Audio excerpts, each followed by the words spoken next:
our good friend Jacinta Price, who's a councillor with the Alice Springs Council, will be joining Sky News NT election coverage tomorrow night. She joins us from Alice Springs. Good to talk to you, Jacinta, before you head up to Darwin for the election count tomorrow night. Before we get to the election, I want to ask you about the big footy match in Darwin tomorrow night. It's the Dreamtime game, the annual focus of the Indigenous round, with Richmond playing Essendon. And there's a bit of disappointment that there won't be as much of the Indigenous flag around the place because of these copyright issues. People can't afford to pay copyright to use it, apparently.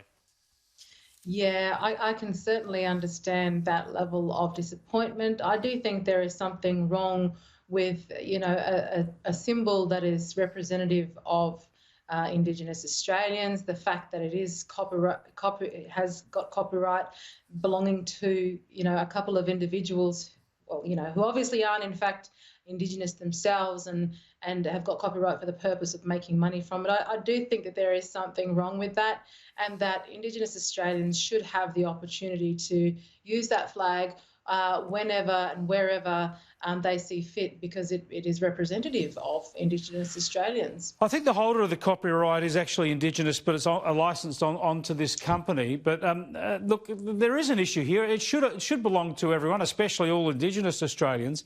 What's a way to fix this? I heard Peter Credlin saying it's not really right for the government to buy this. That's maybe a good point. But, gee, there are a lot of Indigenous organisations with a lot of money from royalties and the like. Maybe it should be owned by some peak Indigenous body, like the Council of Peaks or something. Surely the copyright could be retrieved at the right price.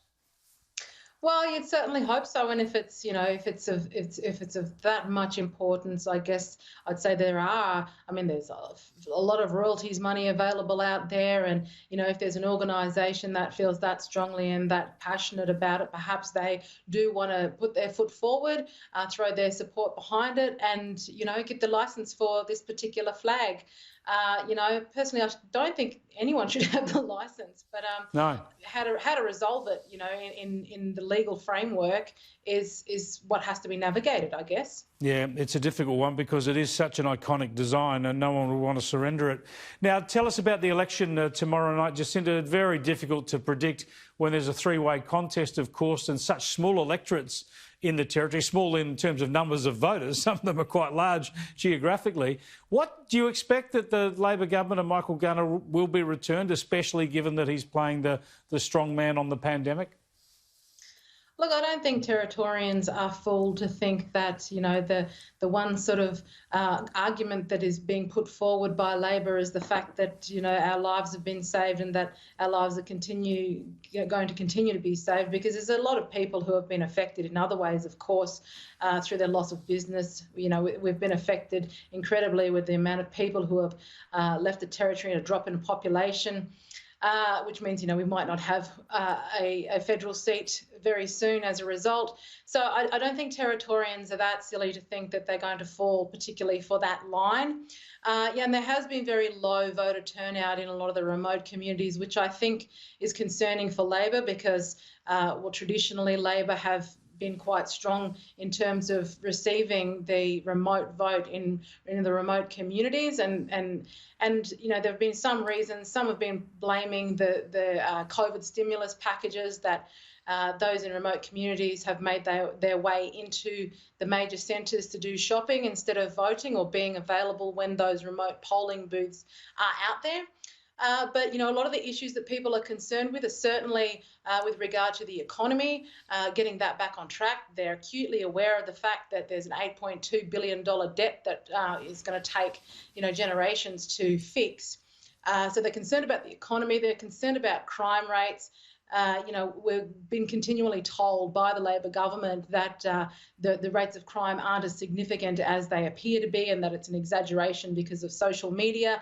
But I know certainly people who have been victims of property crime, you know, break-ins, violence and all those sorts of things certainly don't feel that particular way. So it's interesting. I did chat to candidates from a spread of, you know, candidates today while they were all lined up at the polling booths here in Alice Springs, and and people don't necessarily feel like they know which direction it's going to go. We will see. Now, I think the economic arguments are undercut a bit because of the COVID response. Just about every government in the country is facing massive debts, and of course we've got all sorts of unemployment problems. Tell us about Leah FINOCCHIARO. We met her on the program a week or so back. She's young, her first crack at it. What's her reception been?